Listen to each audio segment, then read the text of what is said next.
Hey everyone, welcome to the Unfiltered Podcast. My name is Lee Stevenson. I have the joy of being the Executive Director of Church Planting for Converge. And my co-host here. I'm Danny Parmalee, and I oversee church planting for Converge Mid-America. And we're excited to continue just having conversation. I think too, Danny, like this is a prevalent conversation kind of for churches right now with what we're dealing with. And just because of the COVID influence within the local church of really having to rethink and think through strategies of online engagement. And so I'm excited that today we've got a special guest. And so we've got Abby from Blu Wave Social, and I'll let you introduce yourself real quick, Abby, and tell us just a little bit about Blu Wave. Awesome. Thank you guys for having me on. This is super awesome. So my name is Abby. I'm the creative director at Blu Wave Social. And so Blu Wave Social really is our birth blessing that really helps businesses online. It's been cool during this COVID season. We're in the digital marketing space. And really what I oversee is the creative department, which is social media, copywriting, design, all that fun stuff. So it was a passion of mine ever since high school. And it's really cool to see how God's taken that from a little seed into a business it's amazing for me to look at this season right now and be like, okay, I understand just the need and the lack of understanding really in this industry. Yeah, no, and timing couldn't be better for you guys to get this thing up and off the ground, and then all of a sudden see everything move with a pretty major digital platform. And you guys, you work with both marketplace industry, but also nonprofit churches and stuff. So there really is a breadth of work that you all do. Is that correct? Definitely. Yeah, we work with different businesses and different industries, but it's been cool. I know personally, the reason I got saved was because of a church who had an incredible social media presence. So it's cool that I followed them for like a year and a half, and now turning around, there's nonprofits are moving into social media. Some are more ahead than the other, but it's been cool to do the research and kind of see how much it's grown even in the past year. And churches are usually on the front end of culture and technology, right? So Exactly. She's being nice. Yeah. But Abby, when it comes to church world and their engagement in social media, let's say, what are the three biggest mistakes that you see churches and how they use social media? Yeah, that's a good question. I would say three biggest mistakes. Well, the first one is just not using it. There's different reasons people aren't on social media, whether they don't know what to do, they don't really have a plan. But my biggest advice is to just start. People are on social media and they want to follow you because they want to see your content. They're not looking for perfect. They just want to see you and connect with you. So one, just being on social media is a big thing that I know my parents' church isn't on there. They're kind of trying to figure it out during this season. And so that's definitely number one. And then number two, I'll go ahead and talk about the graphics, like the visual effect with things. So I've noticed with, not just churches, not just nonprofits, but businesses in general, if they feel like they need to be too professional, because social media, specifically if we're talking like Instagram and Facebook compared to LinkedIn, is a casual place. People are not in suits and ties when they're scrolling on their feed most of the time. Everyone's usually pretty comfy in their own private space. And so when they're reading, they aren't expecting, they don't need a fancy presentation. And so I see that some people try to fit a theme, like a clean theme that kind of looks the same over and over again, or always uses the same font, or always follows a certain format. And when you are too uniform in that way, I've noticed that the numbers and the analytics really decrease for the stopping the scroll. So that in social media, the goal is to stop the scroll because people go miles on that thing when they're scrolling. And so to get them to stop for even just a second or a few seconds to catch their eye, the graphics need to be different. And that's something I've seen with some of the, I would say, leading churches in the industry in social media, is their graphics are always different. I know some churches have the blessing of having a whole graphic design team. But I've seen the most success in people who are actually changing up their style instead of trying to stick to the same thing over and over again. And then really, let's see, the third one, Oh, this is a big one. And I like to think of social media like social media. It's used as a place where people engage. So people want to talk, people want to communicate. I don't know if you've ever seen Facebook where the comment sections just get crazy and there's so many conversations going on at once, but uh, people spend a lot of time on there. And so they want to have conversation. And when churches aren't, what I see them missing sometimes not responding um, to the comments. That's one thing. It's kind of like someone reaches out and puts their hand out there to say hello or to comment on something or, kind of open up and share their heart.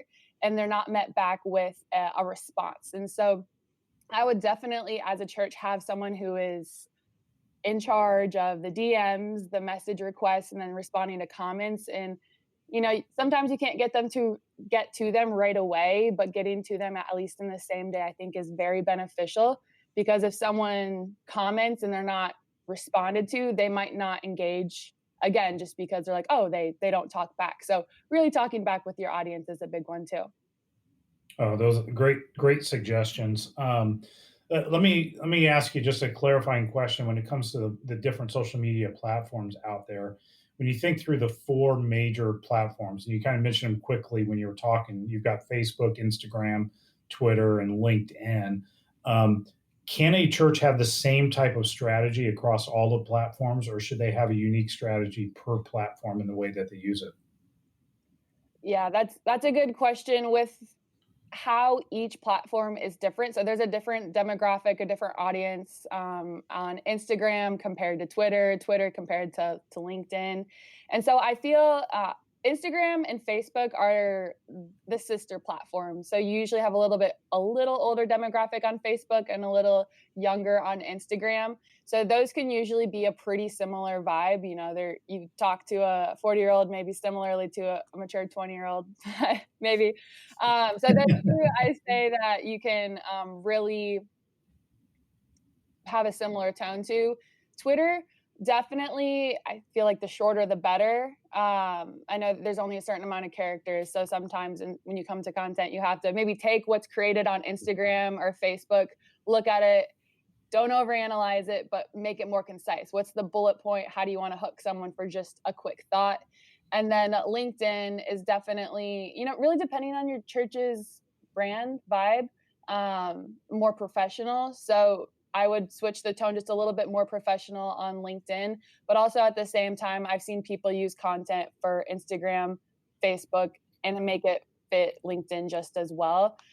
Even really big brands that are not churches, they do the same thing, and it's just kind of nice. They're staying true to their voice. So don't think that you need to become a different person, a different organization because of the platform. You're still you, but sometimes just changing if it needs to be a little bit more professional on the LinkedIn side and definitely more concise on the Twitter. But I think that's a yeah, I think that's a really good point too of just authenticity, which even goes back to what you were saying, kind of in the beginning part, where uh, church planners, pastors in general, they're always comparing themselves. So they're seeing this professional organization or this big time church that has these graphics, or because they're like, oh, someone told me there's younger people on Instagram. I need to have this really hip, cool look or picture or whatever. But the value actually is in authenticity. And I just think that that's just a really key thing that you brought up. Abby, when it comes to like weekly engagement, um, what are some tricks of the trade that you would say do this, churches, and it will help create greater engagement? Is it doing live videos? Is it is it a certain font? Is it length of post? And let's talk about the two major platforms, so Instagram and Facebook. yeah, so a couple tips. Let's see. First thing that I think is important to start out with is, churches always have different groups going on. There's always a sermon coming on Sunday. So there's announcements to be made, but you only want to have like one announcement per week. You don't want your page being all about like what's next, right? So that is definitely a tip that I would stick to. Another one is, what are you going to post on the rest of the day? So there's a lot of different options. There's a lot of amazing resources and videos on YouTube. I know Pro Church Media has really done a lot of research and has some good content out there. But I found that even just working with Harvest is that when you kind of talk about the algorithm for a second. And so algorithm is a big word that can sound scary, but really it just means like how it works. So it's not chronological like it used to be. Instagram and Facebook show what gets the most engagement. So you might post something, say it's Thursday morning at 6 a.m., but someone might not see it till later. But if there's no engagement, they might not see it. So we really want to, one, be aware of time. And a general rule of thumb is 11 o'clock, depending what time zone you're in, but 11 your time zone. And then the gap between, I'd say 3 o'clock or maybe around dinner time is a good just general rule of thumb. But posting on Friday, something more lighthearted, something, whether it's a meme, whether it's just a fun quote, it doesn't have to be super deep, but getting that engagement before the weekend where you are inviting them to church the next day. At the end of the day, you want them a part of your community. You want them to feel a part of something and welcome. So getting that engagement up before an invite on Saturday is what I would say. So that's another great tip that I've found to work well when you're just kind of talking about more of the algorithm side of things. And also resharing your posts on stories. And the reason I say that is because there's two different types of people in the way that they scroll. I don't know if you guys can kind of think about what you do when you open your Facebook or your Instagram. Some people are scrolling on their feed and some are clicking through stories. So once a post is made, if you reshare it to your story, you're going to like doubly catch the attention of whatever audience is on there. And then there was one other thing that I feel like is a really good, you were touching on live videos. So Lee, yeah, that's definitely something I would recommend when churches can show more of their faces and more of the people and actual humans versus just graphics or just made things. I would definitely recommend a combination of both. I think both are really important. So whether it is live videos, whether you do have someone in your church that can be taking photos to be recycled as content, that human element I think is really important when it comes to content. So good live pictures versus just static stock photos. That's what I'm hearing you say too. So with help us understand, like, when it comes to a church posting as well, how many times a day or how many times a week should they actually be posting? When does it get to be too much, or when is it definitely like you're just not doing enough and so engagement's not going to happen? So there's not a secret magic number that's like the sweet spot. I definitely think, if you can, churches I've seen post 2 to 3 times per day and it can work. It's not that they're doing that every single day, but if they have something to be talking about, if they have value to be shared, definitely you can be posting 2 to 3 times per day. But, more on the minimal side of things, I would say it really depends on your staff where you're at, but I would say at least 5 posts per week. That way you are reiterating things from the message, you are talking about things going on, and people follow you and they know that you're going to be posting content. They don't follow you, and then when you do, it's sort of a surprise. They're actually looking to hear from you, looking to see your content. So I would say that's the scale, about from 5 posts per week, and then you can be posting several per day. But again, that depends on if you do have things to be talking about, and quality, I guess, recycled content is the way that we talk about it. That's great. Well, actually, I have 2 questions. So for church planners that are like, I can't do the social media, either I don't have time, I don't have interest. Is it okay? And especially for a church planter who, so much revolves around them and their vision.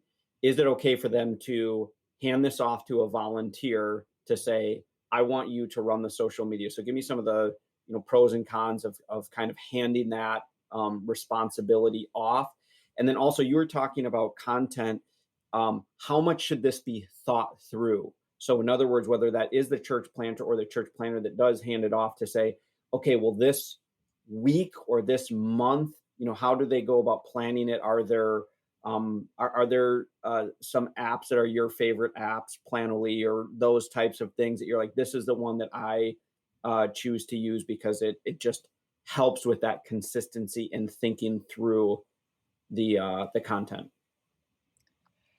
Yeah, so let's see. I would say if, the person planning the church is super busy and they need someone to help them, I think that is great. And kind of back to what I was saying earlier, you'd rather be posting than not. And I Mhm. actually, one of the churches I do follow on my personal feed, I saw last night they were having their 5-year anniversary. So they grew from the garage to this awesome thriving building now. And I didn't hear about them until they were this thriving building, but I scrolled back on their feed back to, like, the day one or even pre-day one, and they had just these awful photos of what service looked like back then. Even just the back of the room, you can't really see anything that's going on, and the caption wasn't super captivating. But the fact that they were still putting on there, I felt like I got to be a part of it.